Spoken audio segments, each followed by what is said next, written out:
বল start করো। ধুমতা না না ধুমতা। আমরা আজকে মেলা ঘুরতে যাচ্ছি, রথের মেলা। লোকেরা আমাদের ব্লগে ঘুরে ঘুরে দেখছে। হ্যাঁ, ও তো আমরা সেলিব্রিটি, সেটা সবাই জানে না, আমরাও জানলাম একটু আগে। তো আমরা রথের মেলায় যাচ্ছি। তুই ফার্স্ট টাইম যাচ্ছিস? হ্যাঁ, আমি ফার্স্ট। আর আমি ছোট থেকে যাচ্ছি, সেটা শেয়ার করবো, দেখবে তোমরা। আমরা মেলার ভিড় ঠেলা খেতে এসেছি, তোমাদের সবাইকে ভিড় দেখাচ্ছি। এবার ঠেলা ঠেলিতে আমরা ঢুকতে চলেছি, সেটা আমরা দেখাবো। আমরা রথ দেখতে পাইনি এখনো, রথ টেনে নিয়ে চলে গিয়েছে। সামনের ভিড়টা দেখো। এই হচ্ছে ভিড়ের মধ্যে ইনি বসে আছেন। আর মেলার কিছু ক্লিপস নিয়েছিলাম, যদিও আমরা কিছু কিনিনি কারণ আমরা বড় হয়ে গিয়েছি। আমরা জিলিপি গাছ আর কয়েকটা জিনিস নিয়ে বাড়ি ফিরে এসেছিলাম।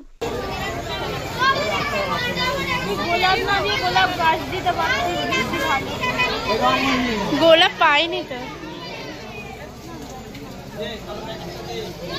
ফাইনালি একটা ফুল কিনেছে। কি কি ফুল কিনলি?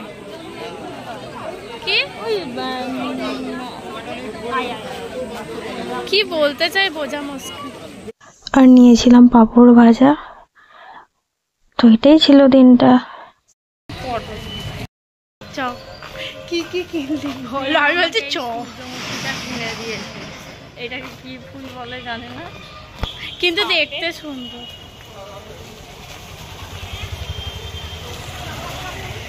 এত গাড়ি গেলে বলবোই না। মানে এইদিকে এলে মন্দিরে আসা আমাদের ম্যান্ডেটারি হয়ে গেছে। আমি বলছি অপোজিট দিকে করে ডেকোরেশন দেখাচ্ছে। এটা হচ্ছে আমাদের আন্দুলের অন্নপূর্ণা মন্দির, আন্দুল রাজবাড়ি। অনেকেই এর আগেরও ভিডিওতে দেখেছো। তো এটা রথের দিন এরকম ডেকোরেশন করেছিল, খুব সুন্দর লাগছিল।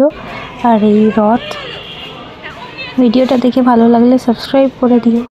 কেউ কোনোদিন ফুল দেয়নি, আমাকে স্নেহা দিয়েছে। কেউ দেয়নি সূর্যমুখী। হ্যাঁ, সূর্যমুখী বলে। মানে শুরু করবো ধুমতা না না ধুমতা। আমরা মৌমিতাদির বাড়িতে এসেছি মাত্র কেক কাটতে। হ্যাঁ, ও খাই, ও আমার ভালোবেসে আমার জন্মদিন মনে করে ইয়া বড় কেক এনেছি। ওর জন্মদিন গেছে পরশু দিন, কিন্তু আমরা আজকে সেলিব্রেট করছি।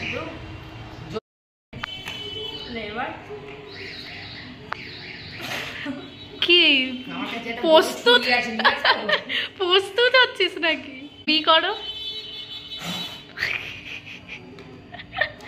Happy birthday to you, happy birthday to you.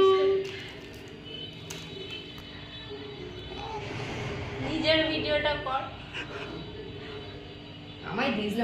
ব্যাস, এখানে যুদ্ধ শুরু হয়ে গেছে। না তুইও খা। আমাকে কাউকে খাওয়া দাওয়া না, সেলফ লাভ। না থ্যাংক ইউ। বেশ দিন আমরা আজ অব্দি ফুল পাইনি আমার জন্মদিনে। মৌমিতা দিয়ে এখানে পালাচ্ছে ক্যামেরার চক করে। হ্যাঁ হ্যাঁ, চালানো যাবে। আমাদের অত্যাচারে অত্যাচারিত মৌমিতা দি। টাটা।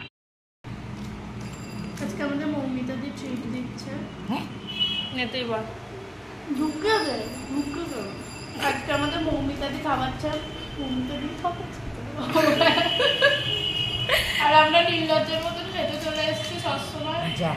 দিদির কাছে খেতে আসবে আবার নির্লজ্জ।